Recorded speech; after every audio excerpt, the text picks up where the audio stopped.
Watch the bottom line. أعوذ بالله من الشیطان الرجیم پناہ مانگتا ہوں میں اللہ کی شیطان مردود سے۔ بسم اللہ الرحمن الرحیم شروع اللہ کے نام سے جو بڑا مہربان نہایت رحم والا ہے۔ دا باٹم لائن کے ناظرین اکرام السلام علیکم۔ ناظرین، قیامت روز محشر یا روز حساب پر ایمان لانا ہمارے لیے لازم ہے، جیسا کہ اللہ تعالیٰ قرآن مجید میں فرماتے ہیں کہ بے شک قیامت ضرور آنے والی ہے، اس میں کوئی شک نہیں، لیکن اکثر لوگ نہیں مانتے۔ قیامت عربی زبان کا لفظ ہے، لغت میں اس کے معنی ہے کھڑا کرنا، یعنی مردوں کو قبر سے کھڑا کرنا اور دوبارہ زندگی لوٹانا۔ تاہم قیامت کی اصطلاح اس کائنات کی مکمل تباہی کی طرف اشارہ کرتی ہے، اور خود مغربی ماہرین فلکیات آج اس نتیجہ پر پہنچ رہے ہیں کہ یہ کائنات بالآخر فنا ہو جائے گی۔ قیامت کب آئے گی؟ یہ ایک ایسا فطری سوال ہے جو ہر مسلمان کے ذہن میں پیدا ہوتا ہے، اور اس کا جواب اللہ تعالیٰ سورہ اعراف کی آیت نمبر 187 میں اس طرح بیان فرماتے ہیں۔ لوگ آپ سے یعنی پیغمبر اسلام سے قیامت کے بارے میں پوچھتے ہیں کہ اس کے قیام کا وقت کب ہے، تو آپ فرما دیجئے کہ اس کا علم تو میرے رب ہی کے پاس ہے، وہی اس کو اس کے وقت پر ظاہر کرے گا۔ وہ آسمانوں اور زمین میں بھاری چیز ہے، تم پر اچانک ہی آ جائے گی۔ آپ سے پوچھتے ہیں کہ گویا تو اس کے سراغ میں لگا ہوا ہے، کہہ دے کہ اس کا علم تو اللہ ہی کو ہے، لیکن اکثر لوگ اس بات کو نہیں جانتے۔ لیکن ناظرین کرام، سرور کونین محمد الرسول اللہ صلی اللہ علیہ وآلہ وسلم کی ذات والا صفات سے چند ایسی احادیث مروی ہیں جن سے قیامت کے بارے میں کچھ اندازے لگائے جا سکتے ہیں۔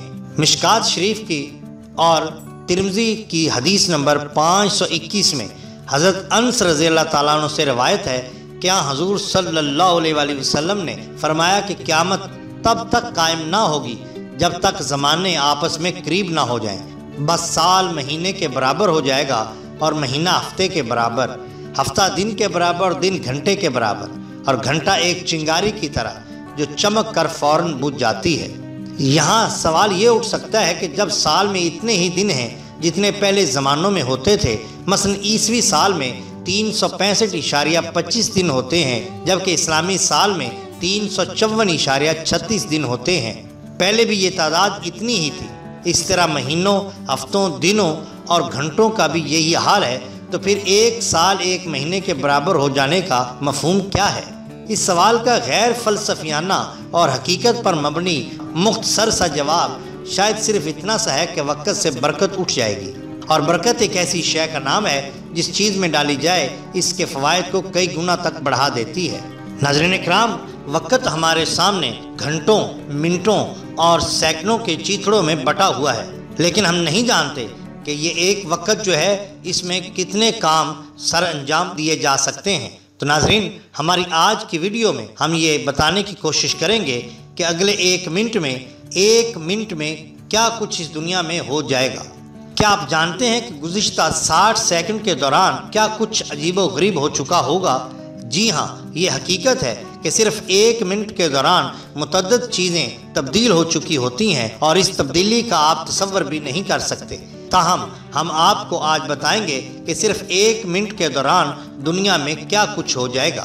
ناظرین، صرف ایک منٹ کے دوران امریکی باشندے پیزا کے 21,000 ٹکڑے کھا چکے ہوں گے۔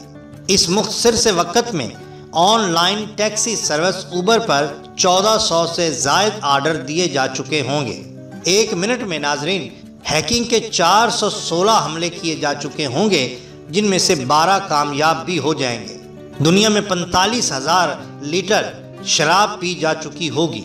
ایک منٹ میں 70 نئے ویب ایڈریس رجسٹر کر دیے جا چکے ہوں گے۔ اس مختصر سے وقفے میں ویکیپیڈیا کے ڈیٹا میں 7 نئے آرٹیکل شامل ہو چکے ہوں گے۔ ایک منٹ میں ہی 230 کمپیوٹر وائرس کا شکار بن چکے ہوں گے۔ ناظرین، ایک منٹ کے دوران انٹارکٹیکا میں تقریباً 3 لاکھ ٹن برف پگھل چکی ہوگی۔ ایک منٹ میں 40,000 مردہ خلیے آپ کے جسم سے نکل کر گر چکے ہوں گے۔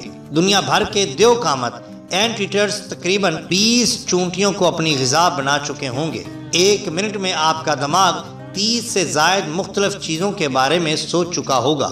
ناظرین، صرف 1 منٹ میں دنیا بھر میں 10 ملین سگریٹ فروخت کر دیے جا چکے ہوں گے۔ 1 منٹ کے دوران سنیپ چیٹ پر 4.2 ملین ویڈیوز دیکھی جا چکی ہوں گی۔ ناظرین، اس کے علاوہ بھی 1 منٹ میں کیا کچھ ہو سکتا ہے، اس کا اندازہ لگانا بہت مشکل ہے۔ ناظرین، اگر آپ کو ہماری یہ ویڈیو پسند آئی ہو تو لائک کیجیے اور سبسکرائب کیجیے ہمارے چینل دا باٹم لائن کو، تاکہ ہم آپ کے لیے اور بھی بہترین ویڈیوز لا سکیں۔ اپنے دوستوں کا، گرد و نواح کے لوگوں کا بہت خیال رکھیے۔ اللہ اور اللہ کے رسول صلی اللہ علیہ وسلم سے بہت بہت محبت کیجیے۔ آپ کا بہت شکریہ۔ اللہ حافظ۔